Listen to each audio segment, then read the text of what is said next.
চীনের উত্তর সীমান্ত ঘেঁষে হাজার কিলোমিটার জুড়ে গড়ে উঠেছে এক বিস্ময়, চীনের মহাপ্রাচীর বা গ্রেট ওয়াল অব চায়না। প্রাচীন চীনা সম্রাটেরা মঙ্গল ও যাযাবর জাতির আক্রমণ ঠেকাতেই এই বিশাল প্রাচীর তৈরি করেন। সবচেয়ে গুরুত্বপূর্ণ কাজটি করেন চীন রাজবংশের সম্রাট চিং শি হুয়াং প্রায় 2200 বছর আগে। তবে এই প্রাচীর একদিনে তৈরি হয়নি। বিভিন্ন সময়ে বিভিন্ন রাজবংশ তাদের মতো করে অংশ তৈরি করেছে। কোথাও ইট, কোথাও পাথর, কোথাও পাহাড়ি ব্যবহার করা হয়েছে প্রাকৃতিক প্রাচীর হিসেবে। মরুভূমিতে আবার মাটি, কাঠ, এমনকি বাঁশের সাহায্যে গড়ে তোলা হয়েছে দেয়ালের কিছু অংশ। প্রাচীরটির মোট দৈর্ঘ্য প্রায় 21,000 কিলোমিটার। শেকড় থেকে শিখরে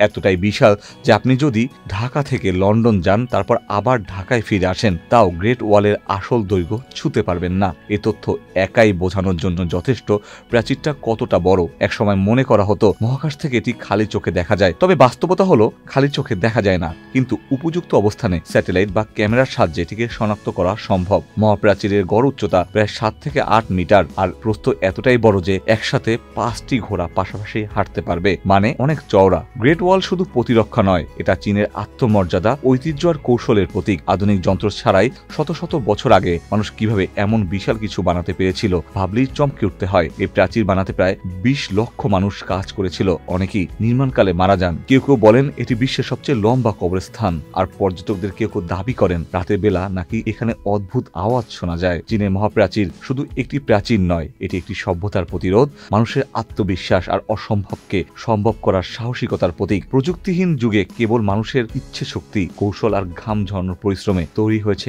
এমন এক নির্মাণ যেটা আজও দাঁড়িয়ে আছে ইতিহাসের সাক্ষী হয়ে। Ikhtiyar Ferdous, channel I.